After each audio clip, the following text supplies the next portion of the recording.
16,000 mobile phone चिन्हित किए गए हैं, सीसीटीवी हो रहा है। और अब लेटेस्ट खबर यह है उसमें से 120 लोग चिन्हित कर लिए गए हैं। तो आपको बहुत जल्दी मिलेगा कि कौन इन 30 लोगों का कातिल है जिसने वो साजिश रची थी। और संभवतः इसीलिए बौखलाहट में उलूल जुलूल इन लोगों के मुंह से निकलना शुरू हुआ है। टिप्पणी कर वो जो नाचने गाने का धंधा करती है, वो बंबई के अंदर वो धंधा करे, वो वही उसके लिए सूट करेगा। गंगा और कुंभ, इस पर टिप्पणी करने की तुम्हारी औकात नहीं है जया भादुड़ी। सितंबर 2008 हिमाचल प्रदेश के चामुंडा देवी में भगदड़ मची थी, 225 लोग मर गए। यहाँ तो 30 लोग मरे हैं। संसद में सर आज एक और कुछ ड्रामा कुंभ पर देखने को मिला। कुंभ पर साजिश करने के लिए संसद ये लोग नहीं चलने देना चाह रहे थे, और जब संसद नहीं चलने देना चाह रहे थे, उत्पात कर रहे थे, तो रविशंकर प्रसाद ने एक तरह से चेतावनी दे दी कि अभी बहुत कुछ पोल खुलेगा। आज देखा गया कि वसंत पंचमी पर जो शाही स्नान था, उस स्नान में बहुत भव्य तरीके से सब कुछ संपन्न हुआ, और 3 बजे सुबह से योगी आदित्यनाथ वार रूम में लगे हुए थे। रविशंकर प्रसाद ने जो संदेश दिया, उससे ऐसा लग रहा है कि सरकार के पास, यूपी सरकार के पास कुछ पुख्ता सबूत हैं कि कैसे महाकुंभ में पाप किया गया। लेकिन उससे हटकर उसे जोड़ते हुए जरा सा आगे क्लियर कर दूं, आज तो हद कर गई अमिताभ बच्चन की बीबी और खड़गे तो कहा कि लाखों हजारों की संख्या में लाश गंगा में बहा दिया गया। नहीं, वो इसने कहा, इसी ने कहा, जया बच्चन ने कहा। मुनि जी, जया बच्चन ने कहा। अच्छा, खड़गे का मैंने नहीं सुना। तो पहले तो दर्शकों को बता दूं, कल हम लोगों ने बताया था कि 16,000 मोबाइल फोन चिन्हित किए गए हैं, सीसीटीवी हो रहा है। और अब लेटेस्ट खबर यह है कि उसमें से 120 लोग चिन्हित कर लिए गए हैं, जो मोबाइल फोन और वो जो सीसीटीवी के अंदर वो चेहरे नजर आ रहे हैं, उनकी करतूतें पकड़ में आ रही हैं। तो बहुत जल्दी ये सब पकड़ में आएगा, क्योंकि योगी बाबा वो चीजें खाते पीते नहीं, जो ये अधेड़ खा के बोल रहा था संसद के अंदर, सेल्फ गोल कर रहा था। योगी बाबा के जीवन का बहुत बड़ा हादसा है वो, और उन्होंने सब कुछ किनारे कर दिया है, पूरी ताकत लगा दी है यूपी पुलिस और जो भी उनके पास संसाधन थे कि अगर ये साजिश है तो इसके लोग पकड़ में आने चाहिए। और 120 लोग चिन्हित हैं, ये खबर अब आ चुकी है। तो आपको बहुत जल्दी मिलेगा कि कौन इन 30 लोगों का कातिल है जिसने वो साजिश रची थी। और संभवतः इसीलिए बौखलाहट में उलूल जुलूल इन लोगों के मुंह से निकलना शुरू हुआ है। वो नाचने गाने वाली, बम्बैया नाचने गाने वाली 50 साल से नाच गा रही है, अब वो अपने लौंडे बहू को भी नचाती गाती है। वो आकर देश के प्रधानमंत्री भी उंगली उठा रही है, इस देश के कुंभ को बता रही है कि अपवित्र है, इस देश की गंगा को बता रही है पवित्र है। तो वो नाचने गाने वाली, उसकी मैं औकात ही नहीं समझता कि वो गंगा के ऊपर कोई टिप्पणी करे, कोई कुंभ के ऊपर टिप्पणी करे। वो जो नाचने गाने का धंधा करती है, वो बंबई के अंदर वो धंधा करे, वो वही उसके लिए सूट करेगा। गंगा और कुंभ, इस पर टिप्पणी करने की तुम्हारी औकात नहीं है जया भादुड़ी। तुम जो हो तुम वही रहो। और बाकी क्या बोलूं इसको, आपको क्यों लगता है कि जया भादुड़ी इस स्तर तक क्यों गिरी होगी? क्यों, मतलब इस घृणित बात कुंभ के लिए इस स्तर तक क्यों गई? मानिए जी, नाचने गाने वाली कुछ चरित्र होता, नाचने गाने वाली किसी भी बात पे गिर सकती है।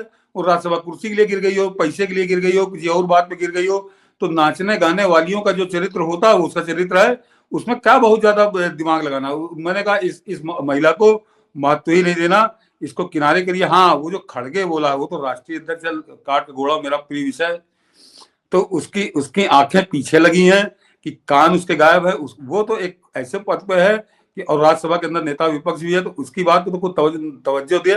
मैंने कहा ना, नाचने गाने वाली को उसको उसी तरह से निपाइए कि ये खड़गे क्या पागल हो गया है, क्या इसको याद नहीं है क्या कि 30 सितंबर 2008 हिमाचल प्रदेश के चामुंडा देवी में भगदड़ मची थी, 225 लोग मर गए थे। यहाँ तो 30 लोग मरे हैं और करोड़ों लोग थे। 30 दिसंबर 2008 के केंद्र में भी कांग्रेस की सरकार और हिमाचल प्रदेश में भी कांग्रेस की सरकार। तो मल्लिकार्जुन खड़गे, तुम कौन सा नशा किए हुए थे कि तब तुमने संसद में कितनी बहस कराई थी उस भगदड़ के ऊपर, उस दोषियों के ऊपर? याद करो जरा, तुम्हें याद आएगा तो दंड बैठक लगाओगे कान पकड़ के कि अपने जब तुम्हारे 225 लोग मर गए, केवल 25,000 की भीड़ थी मनी जी चामुंडा देवी मंदिर में, 25,000 की भीड़ थी, और वो संभाले नहीं संभली कांग्रेसी सरकार से। और उसके बाद केंद्र में भी कांग्रेसी सरकार थी, तो 225 लोगों की बलि ले ली थी इन लोगों ने। तो और तब तुम ऐसे संसद में नाचे थे कि आज इस तरह से नाचे हो कि वहां पर जो है 2 बार वॉकआउट कर दिया और संसद नहीं चलने देंगे। तो वो 30 सितंबर 2008 को जो 225 लोग मरे थे, उनकी आत्मा को शांति कैसे मिलेगी? कितने दोषियों को तुमने सजा दी? क्या मुख्यमंत्री को फांसी चढ़ाया तुमने? क्या मुख्यमंत्री से इस्तीफा लिया था तुमने, या इस देश के प्रधानमंत्री से इस्तीफा लिया था मिस्टर मल्लिकार्जुन खड़गे? तो मनीष जी, इन कांग्रेसियों ने धंधा बना लिया है कि पाप करो झूठ बोलो, पाप करो झूठ बोलो। तो पहले पाप कर रहे हैं, उसके बाद झूठ बोल रहे हैं, लेकिन इनकी खाल नहीं बचेगी। जनता इनको बहुत अच्छे से पहचान रही है। बिल्कुल, क्योंकि प्रयागराज उसका ससुराल भी है, इसीलिए मुझे लगा कि अमिताभ बच्चन तो वहीं का है। और अब बहुत कुछ लोग लिख रहे हैं कि भाई यदि इतना नफरत है सनातन से, गंगा से, तो अपने पति का, खैर ये सब चीजें तो नहीं बात की बात है। नहीं मनीष जी, देखिए कुंभ के लिए बड़ा जब शुरू हुआ था उसके बाद बड़ा अच्छा खासा उसने कुछ, मैं भूल रहा हूँ, सुबह उसने ट्वीट करके बढ़िया किया था। उसने कुंभ को अपमानित करने की कतई वो नहीं किया। और मैं दर्शकों से बता दूं कि मैं मुंबई भी रहा हूँ, तो अब क्या उन लोगों को मैं जिक्र करूँ, कई लोगों से बड़ी ऐसी ऐसी कहानियां सुनी है कि बस ये नाम के मियाँ बीवी हैं। वो अमिताभ बच्चन कहीं अलग ही रहता है, इसके साथ ये नहीं रहती, ये पूरी मुंबई जानती है। तो अब इसके लिए मैं उसको गाली नहीं दूंगा, हालांकि मैं उससे कोई बड़ा उसका फैन नहीं, सब जानते हैं।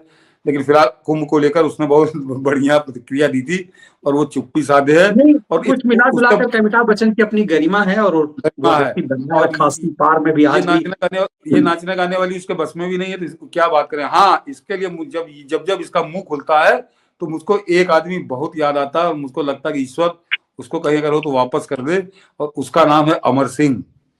अमर सिंह आज होते तो इसका मुंह नहीं खुलता, मुंह नहीं खुलता। मैं फिर कह रहा हूं, कई बातें ऐसी हैं।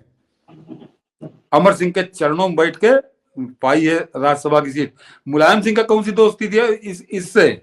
मुलायम सिंह तो कोई नाम भी ना जानते, मुलायम सिंह का शौकीन नहीं था फिल्म में।